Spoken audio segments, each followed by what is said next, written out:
Frères et sœurs, bonjour tous. Hier matin, nous avons expliqué ce qui concerne le Seigneur Jésus-Christ Ligo, qui a ensuite été conduit devant Pilate. Puis Pilate l'a envoyé au roi Hérode. Or, plus tard, le roi Hérode a renvoyé le Seigneur Pilate. Ce moment-là, Pilate, selon la coutume des Juifs, chaque fête de la Pâque devait leur relâcher un prisonnier. Pilate prévoyait de relâcher le Seigneur Jésus-Christ pour eux. Mais ils ont dit, pas lui, mais Barabbas. Barabbas était un brigand. Alors le Seigneur Jésus-Christ a dit. Pilate a dit, voulant décider de faire fouetter notre Seigneur Jésus après quoi il le relâcherait. C'est alors que le gouverneur a emmené les soldats dans la cour du prétoire et a rassemblé toute la cohorte pour notre Seigneur Jésus-Christ. Ils lui ont mis un manteau de pourpre et tressant une couronne d'épines. Ils la posent sur la tête du Seigneur, et ces soldats se moquaient du Seigneur en disant « Salut roi des Juifs !» Puis ils prirent un roseau pour lui frapper la tête, et continuellement lui donnaient des soufflets et crachaient sur le Seigneur. C'est ainsi que s'accomplit la parole du prophète Saë, qui concerne le fait que le Seigneur Christ soit fouetté et mis mort. Dans le livre du prophète Saë, il est dit. En fait, ce qu'il apporte, ce sont nos maladies. Et ce qu'il a endure, ce sont nos douleurs. Et nous pensions que Dieu l'avait frappé et puni pour le faire souffrir. En fait, ce qu'il apporte, ce sont nos maladies. En fait, s'il a te maltrait, c'est cause de nos transgressions. Il a été transperque, cause de nos transgressions. Il a été maltrait, cause de nos péchés. Il a subi le châtiment, qui nous donne la paix. Il a reçu des meurtrissures, pour que nous soyons guéris. C'est dire que le Christ Seigneur a te fouet et maltrait. A souffert, tout cela cause de nous. C'est parce que nous avons péché qu'il a souffert, il a été puni, pour que nous ayons la paix. Il a reçu des meurtrissures pour que nous soyons guéris. Ils savent que tout cela est cause de nous. Ce moment-là, Pilate avait dit j'ai fait fouetter le Christ Seigneur, et c'était moque de lui. Alors Pilate dit, décidant de relâcher le Seigneur Jésus, Pilate a dit ceci, voyez, je vous le amène dehors devant vous, pour que vous sachiez que je ne trouve en lui aucun crime. Ce moment-là sur le corps de Jésus, il y avait d'assez grandes blessures de fouet. Et sur sa tête, il coulait probablement aussi un peu de sang. Ce moment-là, le Seigneur, portant la couronne d'épines, et vêtu du manteau de pourpre, se présenta devant la foule. Alors Pilate dit, voici l'homme. Mais les pharisiens crient, crucifiez-les, crucifiez-les. Pilate trouva alors cela étrange. N'a-t-il pas, tout l'heure est-ce vraiment, fait fouetter notre Seigneur? Mais pourquoi faut-il le crucifier? Pilate dit, crucifiez-le vous-même, car je ne trouve aucun crime en lui. Les Juifs répondirent alors, nous avons une loi, et selon notre loi, il doit mourir parce qu'il s'est fait fils de Dieu. Quand Pilate entendit que notre Seigneur était le Fils de Dieu, il eut encore plus de peur, parce qu'il avait fait fouetter le Seigneur et avait fait subir au Seigneur Jésus de graves blessures. Ce moment-là, ayant entendu que notre Seigneur était le Fils de Dieu, il fut saisi d'une grande crainte et demanda au Seigneur, d'où es-tu donc? Notre Seigneur ne répondit mot. Alors Pilate lui dit, ne me parlais-tu pas?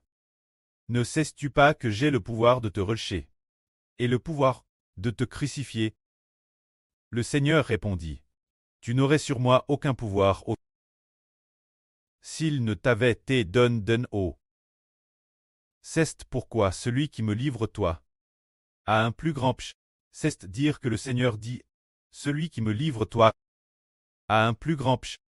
Ce moment-là Pilate cherchait à relâcher notre Seigneur, car le Seigneur avait dit, s'il ne t'avait été donné haut, tu n'aurais aucun pouvoir sur moi. C'est pourquoi Pilate se disait que si le ciel lui donnait le pouvoir, alors Pilate dirait encore plus relâcher le Seigneur, mais les Juifs criaient, si tu relâches cet homme, Tu n'es pas ami de César. Quiconque se fait roi, se déclare contre César. C'est dire que Pilate, qui avait voulu relâcher le Seigneur plusieurs reprises, après avoir fait fouetter notre Seigneur Jésus, voulut le relâcher. Plus tard, lorsqu'il entendit que le Seigneur était le Fils de Dieu, il voulut encore le relâcher, mais plusieurs reprises. L'opposition des Juifs disait « Si tu relâches cet homme, tu n'es plus l'ami de César. » Ce moment-tel Pilate comprit qu'il ne pouvait pas le relâcher, car si il relâchait vraiment notre Seigneur, il offenserait César, car les Juifs considéraient le Seigneur Jésus comme un rebelle, comme un insurg. S'il relâchait le Seigneur, cela revenait offenser César, parce que le Seigneur s'était fait roi. Pilate ayant entendu cela, ce moment-tel, comme Jésus entendit ces paroles du peuple, amena le Seigneur Jésus au lieu appelle le Pave. Cet endroit-tel, qui s'appelle Gabata en hébreu. C'est le que Pilate sigea au tribunal pour interroger notre Seigneur. Alors pendant que Pilate était assis sur le siège de jugement et interrogeait le Seigneur, quelqu'un fut envoyé par sa femme, par la femme de Pilate, pour lui dire qu'il n'y ait rien entre toi et ce juste. Ne te mêle pas de cela, car aujourd'hui j'ai beaucoup souffert en songe, cause de lui. Disons, la femme de Pilate avait beaucoup souffert dans un RVE. Avoir tant souffert en a peut-être été un RVE, peut-être que la femme de Pilate. A Hervé de notre Seigneur Jésus, recevant de Esvre coup de fouet, il a peut-être Hervé de cela, et a aussi Hervé que le Seigneur Jésus était un homme juste. Alors la femme de Pilate ne s'immisçait généralement pas dans toutes les affaires officielles de Pilate. Mais ce moment-tel, la femme de Pilate envoya madame quelqu'un pour ordonner de dire Pilate de ne pas s'occuper des affaires de notre Seigneur Jésus. Mais Pilate comprenait qu'il ne pouvait pas ne pas intervenir. Ce moment-tel, il était digé midi. C'était alors la Pâque. Alors Pilate dit, la Pâque allait aussi de commencer. Elle arrivait grand pas. La tombe de la nuit, ce serait la Pâque. Alors le Christ Seigneur a tué en le jour de la préparation de la Pâque. Ce moment-tel quelqu'un, les Juifs dirent Pilate. Pilate dit aux Juifs, voici votre roi. Mais ils crient, taise-le, taise-le, crucifiez-le.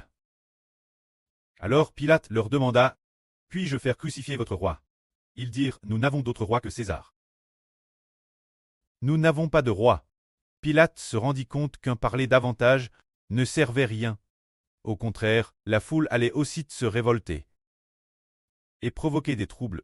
Alors Pilate dit devant tous, et se lava les mains. Le sang de cet homme juste, n'est-ce pas ma faute? C'est vous qui en portez la responsabilité.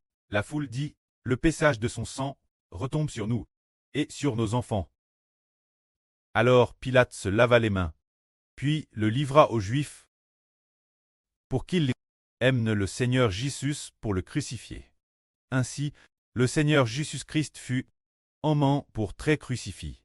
Voyons alors, quand Pilate, devant la foule, se lava les mains et dit, le sang de cet homme juste, n'est-ce pas ma faute? C'est vous qui en portez la responsabilité. Se dire que les Juifs disent qu'ils en assumeront eux-mêmes la responsabilité et que leurs descendants aussi en porteront la responsabilité. Un homme juste est mis mort.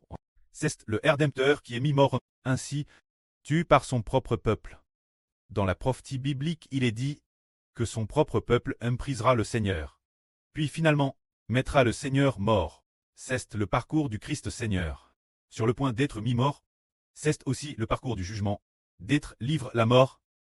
Ce moment-tel, ils ont alors emmené le Seigneur Jésus-Christ vers le Golgotha. En sortant, il rencontre un homme, appelé Simon. Il était de Cyrène. Cet homme, ils l'ont saisi. On pose la croix du Christ Seigneur sur ses épaules et l'ont fait porter la croix vers le Golgotha. Ce moment-tel, il portait donc la croix du Christ Seigneur. Le Seigneur Christ suivait derrière. Une grande foule suivait aussi le Seigneur. De nombreuses femmes pour le Seigneur se frappaient la poitrine et pleuraient. Se frappaient la poitrine et pleuraient. Alors pourquoi n'était-ce pas le Seigneur lui-même qui portait sa propre croix C'est probablement parce que ce moment-là, notre Seigneur était DJ extrêmement fatigué et puis, il avait aussi été vraiment flagelle, et la nuit dernière, il n'avait pas dormi de toute la nuit. Ses forces devaient être presque épuisées. C'est-à-dire la nuit dernière. Il n'avait pas dormi de toute la nuit, subissant de graves tortures, subissant des flagellations. Ce moment-là, il n'avait déjà plus de force dans son corps. Ainsi il suivait celui qui portait la croix pour lui, le frère nomme Simon. Marchant ainsi papa vers le Golgotha. Ce moment-là, le Seigneur vit de nombreuses femmes se frapper la poitrine et pleurer pour lui. Alors le Seigneur dit, « Fils de Jérusalem, ne pleurez pas sur moi, mais pleurez sur vous et sur vos enfants. » Pourquoi demander Jérusalem de pleurer sur eux et sur leurs enfants? Parce que ceux qui ont crucifié le juste, ce sont les habitants de Jérusalem. C'est-à-dire, leurs enfants, qui ont crucifié le Seigneur Christ. Alors le Seigneur dit, que la raison de pleurer sur eux est. Le Seigneur dit, car voici des jours viennent. Oh, l'on dira, heureuses les stériles, les entrailles qui n'ont pas enfant, pousser des cris de joie. Femmes qui n'ont jamais accouché, pousser des cris d'allégresse.